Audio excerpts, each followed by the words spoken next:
11 minutes left to go. I'll tell you, the battle is going to be 37 and 055 in the Prototype 2 category. What about GT? The top three right there, the silver and red Flying Lizard Porsche. Jörg Bergmeister right behind him. Jan Magnussen wants to take his Corvette to the front.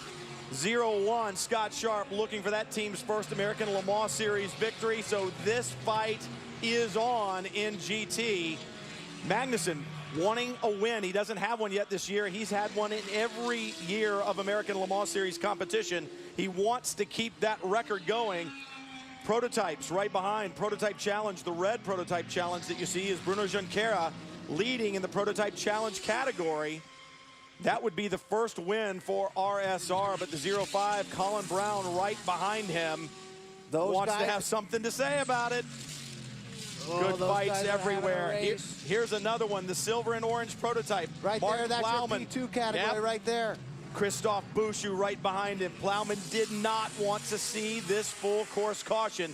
That allowed Bouchou, the Frenchman from level 5, to close right there. He's the only one that didn't want to see this happen, because I know I wanted to see this happen. You group all these guys back together, and we're going to find out who the real gunfighters are. You see the Dyson car, the blue number 20 there moving to the inside. Guys working traffic aggressively. Man, Plowman, what a great job. Eric Bachelart said after Lime Rock, Martin Plowman is a good race car driver. He needs to take chances. Johnny, you and I talked about taking chances at the beginning. Bouchou taking plenty of them as well. It's always easier when you don't own the car and you don't have to pay for the car. But two very different things. Martin Plowman with Eric Bachelart's Conquest Endurance team. Not a big budget team. They're running on not a shoestring, but a smaller budget. He can't afford to crash it, but he can't afford to give away a victory. Level 5 Motorsports, a much more well-funded team. And Bouchou will let it all hang out. He has, but he just got mugged. He just got ruined by traffic. There's a big, big break and difference between them. Right now, we ride on board with Scott Tucker. Gets a good run here. Uses the outside. He went over that stripe and pit out, and they were expressly told not to do that. It'll be interesting to see. Now, he was forced over there a bit, but he made the conscious decision to go there. He set that up to go to there, that side of the racetrack. So, boy, race control, they got a sticky situation to handle right there. Look at it. It continued all the way down to turn 5. And remember earlier, we saw David Hannemeyer Hansen and Scott Tucker battle in these two machines at the exit of that corner 5 and go wheel to wheel and actually make contact. So this battle has been waged all day long. Plowman working through Prototype Challenge traffic. And you can see that the GT cars, Jörg Bergmeister in the Porsche there with the yellow banners, opened up a little bit of gap to Jan Magnussen in the Corvette, and that's the traffic that makes that happen. Jörg Bergmeister holding on to the GT lead as Martin Plowman holding on to the P2 lead. And Christophe Bouchou has fallen back a bit. Martin Plowman, what a great drive. Eric Bachelart really put it to him after Lime Rock. You need to get this done. The young Englishman digging right now, trying to do just that. All 4 races so far this year, it has been a level 5 entry that is won in the P2 category. This would be the first victory for Conquest Endurance Racing if they could hold on. And what he's been able to do, he's been able to clear all the traffic that was going to slow him down. And at the same time, Tucker got, not Tucker, but Bouchou in the 55 car got caught in that traffic. It's allowed him a big gap, which is a huge luxury. You see him there flashing his lights, alarming the cars in front of him. Hey, I'm coming through and I'm in a hurry. And you saw the Prototype 1 entry, the number 20 from Dyson. It is a Lola Mazda that goes by him. It shows you the speed differential. There is the Prototype Challenge leader. Bruno Junqueira took over the lead when Kyle Marcelli had his problems at the end of Andretti Straight going into turn 8. This would be the first win for Junqueira and Dreese in this class for the team in RSR in class. Which would be so awesome because that was the team that ran the Jaguar last year. They had difficult times, very, a gifted team that really does deserve to win a race. And they got, in their drivers right now, guys that can get the job done. Junqueira, you see from the helicopter, the speed differential, the Prototype 1 category cars coming around him. The 20 with the yellow window banner. Both Lola Mazdas from Dyson Racing. The 16 just behind Junqueira right now. And the 055, I believe, is all over the back of the 37. There it is. So traffic worked for Martin Plowman, and now it must have worked against him because Christophe Bouchou has closed. Trying to pick up that toe. Long straightaway here. You see Plowman, watch him. He's checking his mirrors, you know. Don't just watch the car, watch the driver's head. And if you see him turn his head, a lot of times he's checking those mirrors into that last corner. And we're just being told the 0.55 stop and go penalty for that infraction on the line at pit out. We talked about it. We saw it from the onboard. Eric Batchelor and his team need to know that and get the information to Martin Plowman. You can't fight with him right now. It won't matter. You know, they talked to all the drivers about this in the drivers' meeting, but Bouchou is French. He might not have understood. So, you know, maybe that's going to be his excuse. But I guarantee you that Plowman also knows that Bouchou will probably be getting this penalty, and Bouchou really pushing hard there. Almost ran off the racetrack. They're trying to get by Junqueira. We'll probably let them both go. He's got a big lead. So Junqueira in the red card lets him go. Allows the P2 cars to go by Martin Plowman in the orange and silver from Conquest Endurance Racing's Christophe Bouchou behind him. Plowman either gets a great run off the corner or Bouchou is on the radio thinking about, why do I need to do this stop? He should stay as close as he possibly can so that... Pit now is what they're telling him. Yeah, his English is good enough to understand that. Now, this is what happened. This is the restart. That you are not allowed to go over that line right there, okay? This is him in the black car, and clearly he crosses over the yellow line. They were told in the drivers' meeting, pretend that's a wall. He chose to go there. He was not forced, and that is why he's getting this penalty. From on board, this was the damning evidence when we were watching it happen in real time. We see him come up on traffic. He could have moved over, and we saw it, and we called it. So, but the officials have deemed that it was not unintentional. He wasn't forced there. So there was the stop and go. Bouchou is dropped well back, and Eric Batchelor from Conquest Endurance, the owner of that team, on the radio, I'm sure, with Martin Plowman saying, the 0.55 is effectively gone. 4 minutes to go, head down, focus. And now, you know what, really this means that the battle, you know, between those two guys is done, is really for all intents and purposes finished. But in GT, look at this. George Bergmeister holding on Jan Magnussen. The 3-car has not won in ages. So this would be, I mean, a ton of Corvette.